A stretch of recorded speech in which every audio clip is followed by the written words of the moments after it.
আসসালামু আলাইকুম প্রিয় দর্শক, এখন থেকে আমি যখন এই কন্টেন্টটা করছি, যখন কথা বলছি, তার থেকে ঠিক 20 ঘন্টা আগে আমাদের এই অন্তর্বর্তীকালীন সরকারের একজন সাবেক উপদেষ্টা এবং আমি বলবো বেশ আলোচিত উপদেষ্টা মিস্টার মাহফুজ আলম, উনি তার ফেসবুক পেজে একটা পোস্ট দিয়েছেন। সেই পোস্টের শিরোনাম দিয়েছেন আরেকবার চেষ্টা করে দেখি। উনি যে কথাটা বলার চেষ্টা করেছেন যে উনি আবার ছাত্রদেরকে সংগঠিত করতে চাচ্ছেন এবং নতুন করে আরেকবার চেষ্টা করতে চান যে কিছু করা যায় কিনা। আমি বরং ওনার পোস্টটা আপনাদের একটু পড়ে শুনি। আমি একটু বড় আছে পোস্টটা, তারপর আমি মনে করি এটা শুনলে আপনাদের খুব একটা সময় নষ্ট হবে না। তিনি লিখেছেন, নতুনভাবে কিছু করার কথা বলার পর গত 2 সপ্তাহে কয়েকশো ছাত্র ও নাগরিকদের সাথে কথা হয়েছে, যারা নতুন রাজনৈতিক বন্দোবস্ত ও বিকল্প রাজনৈতিক শক্তির ব্যাপারে একসময় আশাবাদী ছিলেন। যাদের সাথেই কথা হয়েছে তাদের মধ্যে এক ধরনের হতাশা ও আস্থাহীনতা দেখেছি, কিন্তু কথা শেষে আমরা এই সিদ্ধান্তে এসেছি যে আমরা সবাই আরেকবার চেষ্টা করে দেখতে চাই। এই হলো মূলত বক্তব্য, আরেকবার চেষ্টা করে দেখি। এরপরে ওনারা কি করতে চান না চান এগুলো আছে।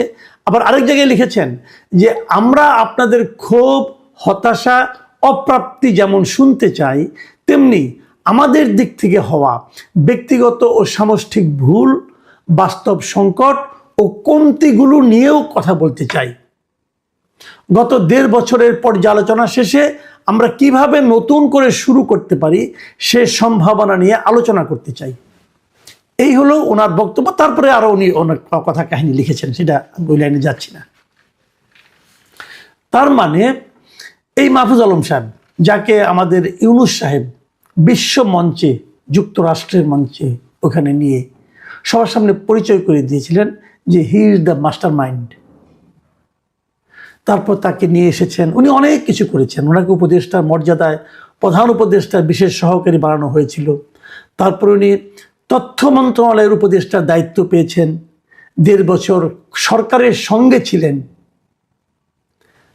এখন উনি বলছেন যে আরেকবার শুরু করতে চাই। আমি মাহফুজ আলমকে ধন্যবাদ দেব প্রথমত এই কারণে যে উনি বুঝতে পেরেছেন উনি যাদের সঙ্গে কথা বলেছেন তাদের কাছ থেকে উনি এক ধরনের হতাশা ও আস্থাহীনতা দেখেছেন। এই যে তাদের প্রতি একটা হতাশা, একটা আস্থাহীনতা, এটা যে উনি উপলব্ধি করতে পেরেছেন, এই জন্য ওনাকে আমি প্রথমত ধন্যবাদ দিতে চাই। এখন প্রশ্ন হলো, আরেকবার না, এই ভূখণ্ডে এরকম চেষ্টা আরো হয়তো 1000-12 হবে, কোনো সন্দেহ নেই। কিন্তু ওনাদের নিয়ে কেন? এদেশের মানুষ যে হতাশ, এটা কি কারণে হতাশ আপনারা এটা বলুন। আপনারা শুরুতে যে কথাগুলি বলেছিলেন, নতুন রাজনৈতিক বন্দোবস্ত, যে কথা আপনি এখানেও বললেন, আপনারা এই 1.5 বছরে কি জনগণের কাছে স্পষ্ট করতে পেরেছেন কি আপনাদের নতুন রাজনৈতিক বন্দোবস্ত? পেরেছেন? আপনি নিজে বুকে হাত দিয়ে বলুন, আপনি কি নিজে রাজনৈতিক বন্দোবস্ত বলতে আপনারা যেটা বুঝেন সেটা কি নিজেরা বুঝেন আসলে, নাকি এখানে শব্দটা মুখস্থ করেছেন? যদি বুঝে থাকেন, একজন লোককে বোঝাতে পেরেছেন আপনাদের নতুন রাজনৈতিক বন্দোবস্তটা কি? অথবা বাদ দেন অন্যদের কথা, আপনারা ক্ষমতায় ছিলেন 3 জন, আপনারা 3 বন্ধু, কি করেছেন আপনারা 3 জন? এই 3 জন আপনাদের কোন কর্মকাণ্ডের মাধ্যমে, কোন আচরণের মাধ্যমে, কোন সিদ্ধান্তের মাধ্যমে? আপনারা কিন্তু রাষ্ট্র ক্ষমতায় ছিলেন, সরকারে ছিলেন, অনেক কিছু করার ক্ষমতা আপনাদের হাতে ছিল।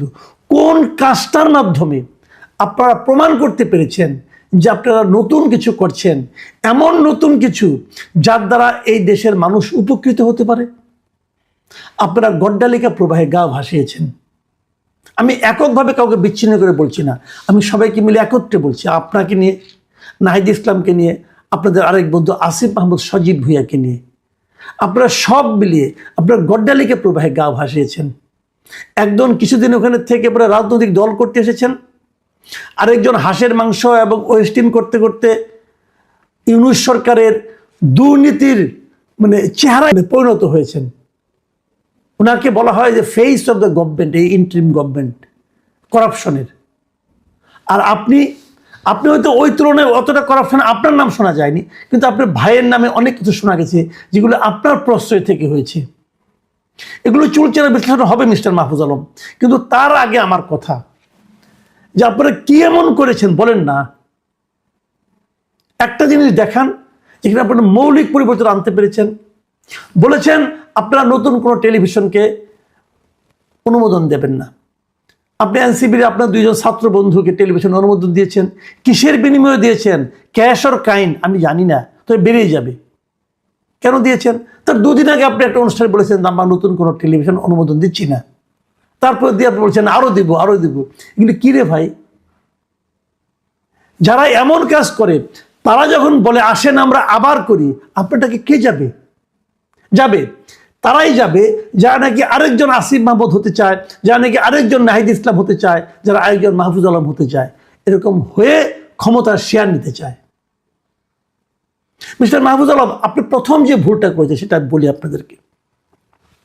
আপনার ক্ষমতার পার্ট হয়ে গিয়েছেন।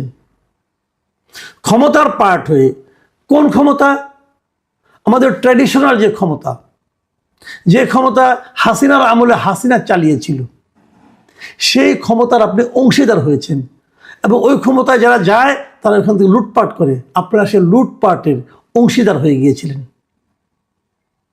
আপনি লুটপাট প্রচলিত ক্ষমতার অংশীদার হয়ে সেই রাজনীতিকে, সেই ক্ষমতাকে, ক্ষমতার যে চালিকা শক্তি তাদেরকে আপনি চেঞ্জ করবেন, নতুন বন্দোবস্ত করবেন, এটা হয় না রে ভাই, এটা হয় না। এবং সেটা করতে যে ভুলটা করেছেন সেই ভুল সম্পর্কে আপনার কি কোনো উপলব্ধি আছে, কোনো আত্ম উপলব্ধি আছে? আপনি যখন এই ধরনের একটা আহ্বান করেন, আপনাকে আমি প্রথমে রিকোয়েস্ট করব আপনি প্রথমে আত্মসমালোচনা করেন। আপনি বলেন আপনি কি কি করেছেন, কি কি ভুল করেছেন, কি কি করতে চেয়েছেন কিন্তু পারেননি, সেই তালিকাটাকে জনগণের কাছে দেন। তারপরে আপনি আহ্বান করার দুঃসাহস দেখান। আপনি কি এই দেশের মানুষকে বোঝাই পাইছেন ভাই যে আপনি ডাকলেন আর সঙ্গে সঙ্গে চলে গেল? বোঝাই পাইছেন? এত সহজ না দুনিয়াটা ভাই। আপনারা কিছু একটা করলেন, মাথায় কাঁঠাল ভেঙে খেলেন, আর এই দেশের মানুষ এটা টের পাবে না, এত সহজ? এই জিনিসটা বুঝতে হবে। ক্ষমতার অংশীদার হয়ে ক্ষমতার চরিত্র পরিবর্তন করা যায় না। এবং আপনারা কি করেছেন? আপনারা কিন্তু জাতীয় পর্যায়ে না, আপনারা আন্তর্জাতিক পর্যায়ে ক্ষতি করেছেন। একটা এক্সাম্পল দিয়ে বলি তাহলে। 2 দিন আগে এই নেপালের যিনি অন্তর্বর্তীকালীন সরকারের প্রধান সুশীলা কার্কি, কয়েকদিন আগের কথা বলছি, তিনি একটা অনুষ্ঠানে বক্তৃতা দিয়ে যে বলেছেন যে উনি নেপালকে আরেকটা বাংলাদেশ বানাতে চান না। সহজ কথা। এইটা নিউজটার একটা শিরোনাম করেছে ওখানকার একটা পত্রিকার নাম বলে হেডলাইন নেপাল। শিরোনামটা এরকম যে interim prime minister Sushila Karki warns against turning Nepal into Bangladesh. Nepal বাংলাদেশে পরিণত হতে পারে, এই যে হওয়ার আশঙ্কা, এর ব্যাপারে উনি সবাইকে সতর্ক করেছেন। এবং উনি কি বলেছেন ভেতরে?